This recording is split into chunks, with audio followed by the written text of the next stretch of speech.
Hello everyone, here we are. Welcome back to Board of Numbers, episode 16. Yes, we've been talking about every single number on the dartboard. We've been going through the entire board, and I guess you could say we're almost on the home straight, because now we come to what could be called the big numbers, the important numbers, the numbers where the pros are always looking to use. 16, 17, 18, 19, 20, and of course the bull. But 16, everyone thinks about double 16. When you're a pro, you think about that gorgeous double you want to go for. It's either that or tops, it tends to be anyway.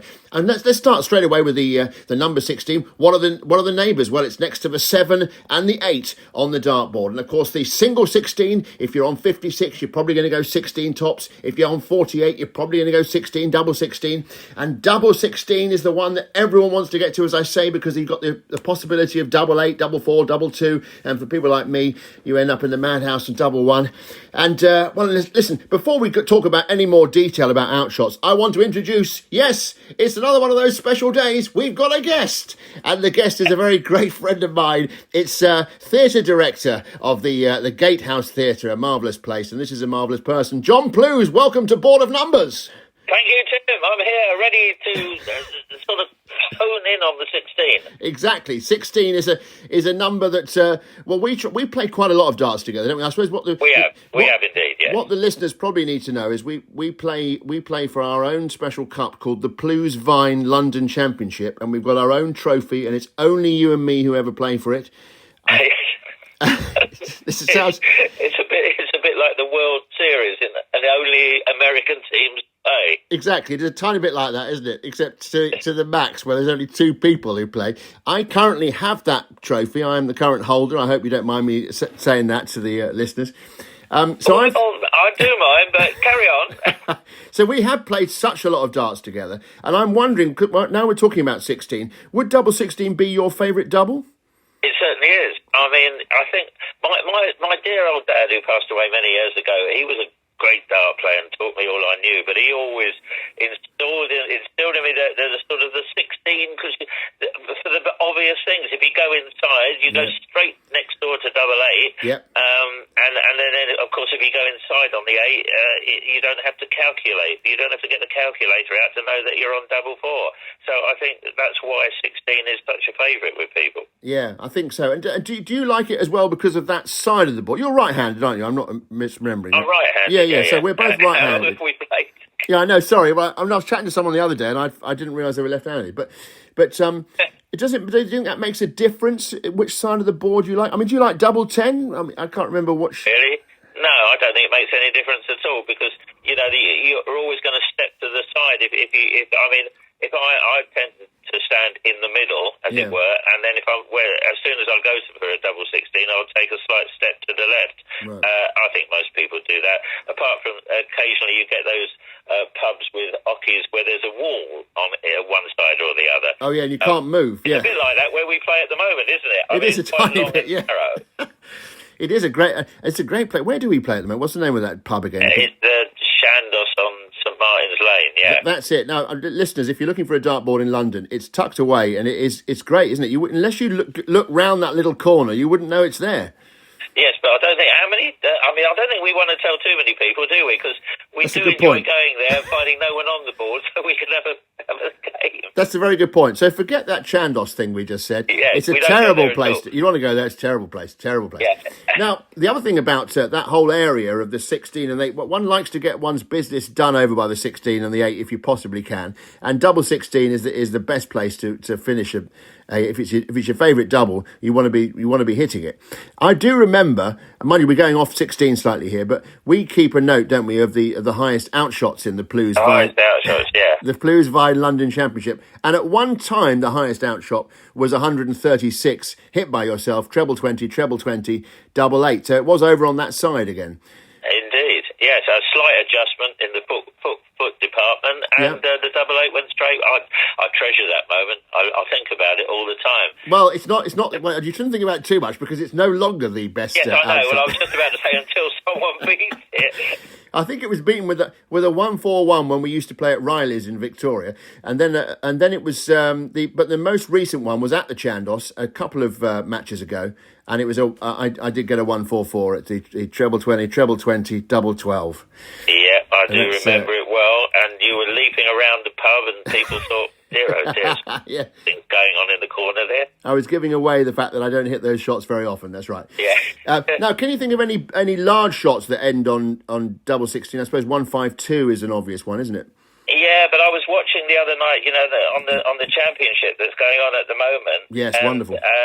Dimitri, the Belgian, was on. Yes. And he had 146 left. Oh, I love this. Tell them what a shot this is. Tell the listeners. And what an amazing shot, because he went treble 19, double 16. This is what I love that, and this is what I love about watching the World Championships. Is no matter how long you've played the game at our sort of level, John, where we love it, but we're not we're only up to a certain sort of pub level. You see the pros do things, and you think to yourself, that has never occurred to me before. I remember having a similar thought when I first saw someone go for treble 17, double 16 when they're on 1-3-4. That would be, wouldn't it? And I thought that's clever. I guess they like to stay the first two in the same bed if they can. Well, I suppose so, but I mean, I think it's just different thinking. Because, when we play in the pub, when I play for my pub team, and someone's got, I don't know, 85 left, the obvious way is to go treble 15 tops. But then the pros will come out with a completely different scenario. Quite often they'll go for the bull first. Yes, that's right. So the pros use the bull a lot. So you've got 85 left and you hit a 25. Obviously, it's two darts in vaguely the same area, so go single 20, double top, It's all percentage, I suppose. And I get the feeling sometimes they use the outer ball like it's a single number. It is definitely easier for them to hit that than a triple. So like you say, you're on 85 and it's like you hit the outer ball, then you got a nice single 20 and you get your shot at tops. The other way around, which we were always brought up on, I suppose, was you go for the treble 15. If you hit the single 15, you go 20 for bull. You can sort of see the logic of why they're doing it. Yeah, because to finish on the bull is a lot harder than to finish on double top. Indeed. Even if you're a pro, I mean, obviously, all this week we've been watching the pros hit ball time after time on high out shots, and sometimes when there's no other option. I mean, the guy whose name I can never pronounce, the slow player, shall we call him, who hit the 161. There's no other option, was there, really? Oh, Sulovic. Oh. Yes. Oh, well, that's one of the greatest moments I've seen in darts recently, was the whole thing of Van Gogh and thinking to himself, well, I won't go for bull, I'll just lay it up for the next time round because I don't think you're going to hit the 161. It's always lovely when that moment happens because the whole audience immediately goes, go on, stick it. Yeah. Now, if we can talk a bit about the treble 16. Do you use the treble 16 much? I mean, there are one or two obvious candidates, I suppose. Well, yeah, because if there's an 8 on the end of whatever you've got left, yes, you're going to think, how do I go for this? And I suppose the obvious one is, if you like tops. I mean, if you've got 88 left and you like tops, you're going to go treble 16. Well, you see, I would disagree with you. I do like tops, but I won't go treble 16 unless you were further back, because if you go for treble 16, hit the single 16, you're on 72. Whereas if you go for a treble 20 for double 14, hit the 20, you've got the 18 for the bull.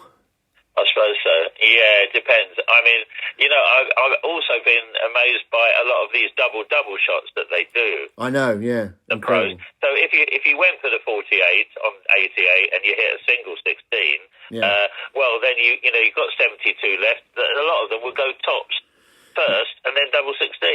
Yeah, or another one that I've seen them do a bit is the double 18 twice at that point on 72. Yeah, absolutely. Why not? You know, and you see, if you do it in a pub game, everyone looks, clever so-and-so, don't they? Yeah, exactly. They look at you, and it's not very sporting-like to go like that. The pros don't give a monkey's like. No, exactly. Well, it used to be the other way around, didn't it? But now I tend to think to myself, go for what you want. I don't care about the idea of going double and that not being sporting. I think if you can hit it, good for you. Now, the other thing, and again, I feel like I've seen you, I may have got this wrong, but I feel like in all the years I've watched you play, I feel like when you're on 80, you would tend to start on treble 16. And again, I do. Yeah, because I'm not really a tops person. I'm a double 16 person. So on 80, I'm always going to go for treble 48. Yeah, but if you miss it and you hit a 16, then you're on 64, aren't you? Yeah, well then you've either got to think, do I chance my arm on going for it again which you can do. You're staying in the same area. Yeah. You're very close to it, and it's a good marker. You're going to go for it again, and you might drop in the treble eight. Either one will give you a double, or depending on your opponent's score. You see, a lot of them, they always look. A lot of the pros, they look across. Right, he's on the double. I better go the easiest route, and that's 14 bullseye. So I think you've got to always look at your opponent's score, unless you're showboating, of course, to the rest of your team members. But again, you see, I'm going to pick you up on this, you see, because I feel like if what you've just described is exactly true, you've got to go for to give yourself the best chance to have a shot at something. So if you're on 80, surely you're going to go for the treble 20, aren't you? Because if you hit treble 20, you're on double 10. But the point is, if you miss treble 20, you've got another single 20 for a shot at tops. Well, you have, yes. I mean, it's also how quick you can think about that as well. Indeed, yeah. Now, look, the other thing is, because these are relatively short episodes, we're just getting towards the end, but I wanted just to mention about the thing that we did during lockdown. We played every single day of lockdown. We played darts, didn't we? Except we both played 3 legs of 501, and then simply shared how many darts it had taken, didn't we? That's it. Added them up, and it was a score on the day. And we got stats about how many, high finishes and all that sort of thing. Yeah. And you ended up doing a spreadsheet of the whole thing. I did. I invented a spreadsheet. Yeah, it was great. I mean, it kept the army, because there was no league darts. The pub teams all had to stop. I think the last I remember, it was 6 months all, because there was the winner at the end of every month, wasn't there? Yeah, it was 6 months old. I think you by a long way got the most 180s. And then we had the highest finish. I can't remember what it was now. I don't have the spreadsheet in front of me, but... Sorry, I just sneezed then. Maybe I'm allergic to storers. I sneezed. But I think, who did the highest... Oh, I'm sneezing. Sorry. Are you allowed to... Can you sneeze in the middle of a podcast? Blimey, I think I've got something in my eye. I've had an allergic reaction to something. Listen, it's been fantastic talking to you. We've covered everything, but the point is, 16 is the place to aim for. Double 16, that's the best way to end a leg. I think we can agree on that. I remember Phil Taylor. That was his double. 32 was his. He would always go for, and look how many times he championship going for the double 16. Indeed, my eyes are streaming. I don't know whether I've got something. Maybe I poke myself in the eye with the. I think it's because I've never had the trophy this close to my face. It's too much. I wonder if you were going to mention that trophy again. Anyway, listen. Thank you very much, John Plews, and thank you very much, listeners. We'll see you tomorrow for episode 17 when I talk about the number 17. Cheers.